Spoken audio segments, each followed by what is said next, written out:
controversy. There have been protests at the University of Wisconsin-Madison over experiments done to cats. Everybody knows that I'm an animal advocate, but tonight my only role is to moderate our debate on a subject that is worthy of discussion. It reportedly involves your tax dollars. On one side, we have People for the Ethical Treatment of Animals who battle to get these testing photos of a cat they say was named Double Trouble. On the other side, we have the University of Wisconsin defending their cat experiments. We're going to try and give you both equal time, and I will say time when your time is up. We begin with Kathy Guillermo, PETA's Vice President of Laboratory Investigations. Your organization has described these experiments as useless and cruel. Explain why you're against them. Well, Jane, you know, it took us a good 3.5 years to get these documents out of UW. It took a lawsuit and a lot of good work from our attorneys to make this happen. And once we saw the photos, we knew why UW wanted to keep them secret. They depict the tragic life of the last few months of an orange tabby cat the university called Double Trouble. And this cat was subjected to multiple surgeries on her head. Her skull had posts screwed into it, electrodes implanted into her brain. She had an electronic device put in her ear.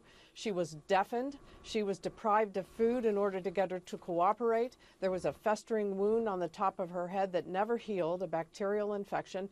And when it was determined that the experiment was going nowhere, she was killed and decapitated. Now, Jane, when we see these kinds of cases, we report them to the federal authorities, to the USDA and the National Institutes of Health. We don't expect much out of those agencies, right. And in this case...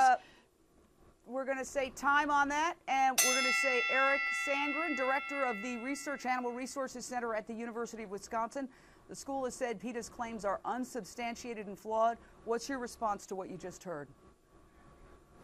All right, well, I think it's clear that these are very striking pictures, and that's why PETA published them. But I think you've heard some information that's a bit misleading.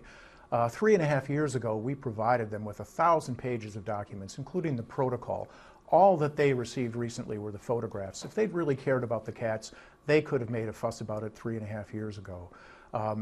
We have looked at all of the charges that they've leveled against us. We feel that they are not accurate, and as it turns out, the USDA investigation that was done as a follow-up has also shown that there were no citations issued, that they were unable to validate what PETA has said. All right, you finished before time. You had about 10 seconds left, but let's go to the rebuttal. Kathy, what's your rebuttal? Well, I think the photos speak for themselves. We were very interested in seeing the photos, and I have to add, too, that we didn't have the complete set of documentation. The university wanted to keep this from us, and I hope that people will take a look at these photos. And what is clear in these photos is cruelty and suffering. This cat, in the last days of her life, had trouble standing. She had trouble coping with what her situation was, to such an extent that she was lethargic and could barely move. And the point of this experiment is inexplicable to us. None of the results have ever been published in a peer-reviewed journal. All right, and we're going to give you your sir rebuttal. Eric? All right. The point Kathy made, she's making some good points here, and you really do have to look at this whole thing in the context. The specifics that she's described are inaccurate, so she's inaccurately describing the clinical condition of the animal. And the work done by this laboratory, and in this cat specifically, is what you call textbook science. This is the kind of science that ends up in the textbooks. And in fact, what we know about this area is largely derived from the studies in this particular laboratory. So there is validity to what's going on. The picture itself is not enough. All right, and I will say that we're going to take a brief break, and on the other side, we're going to continue our debate, an important topic, and we'll be right back. It turned out pretty good. I can hear without it now, and it's really nice. I can hear my teacher and my friends. I can actually locate sound. And I'm actually kind of glad that I'm not in a special school, and I can have normal friends and not have help. That video from the University of Wisconsin-Madison shows one boy who got cochlear implants. We're debating the cat experiments that the university says are necessary to make those implants, and which PETA says are cruel and unnecessary. So Eric, with the university, explain what you believe are the benefits of these experiments. Sure. I think in order to evaluate all that's going on in this case, you really have to ask two questions: the what, and Pete has described that, although they've misrepresented it, and you also have to consider the why. That's the key feature. Why do we do studies like this? And the point of the research in this laboratory is to develop a bionic ear. If that can be developed, and there's work underway to do that, then you can improve the quality of life for a lot of people who would like to have assistance, to have the hearing assistance, to have these cochlear implants that would allow them to hear. And the work... Thank you. Time. Sure. Kathy Guillermo from PETA, your response? Well, the cochlear implants that were used in this orange tabby cat have been in use for 30 years. Nobody's ever cited this experiment as useful in any way. And one of the stated purposes of this experiment was to gain further funding for further publishing. This is a pointless experiment. The same kinds of studies can be done non-invasively with human volunteers using a different kind of scanning method, and they'll be directly applicable to people. These experiments have been going on for 3 decades at the University of Washington. Okay. Quick response, rebuttal? Basically, all the things that she said are inaccurate. All right. Sir, rebuttal?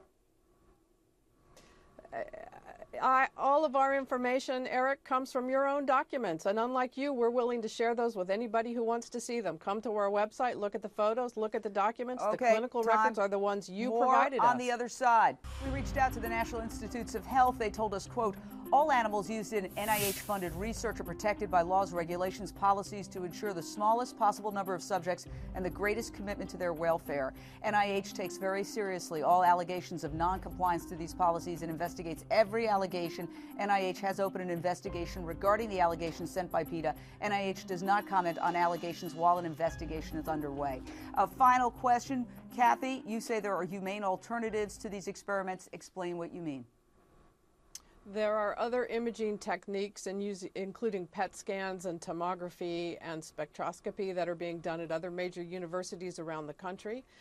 Cats do not have to be used. The University of Wisconsin is raking in millions of tax dollars on this stupid sham science that is violence and cruelty, and it's time for it to stop. Everybody who's watching this now can get in touch with the National Institutes of Health. They can come to our website, and they can learn how to have a voice in where their tax money goes. Most Americans don't want their money funding Eric, cruelty. your response?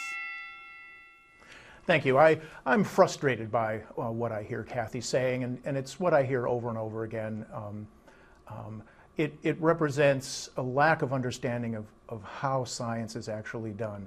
The most critical aspect of science is to match the methods that you use with the question that you're asking. And for the specific question this investigator was asking, there were no other alternatives. The only alternative would be not to answer the question at all.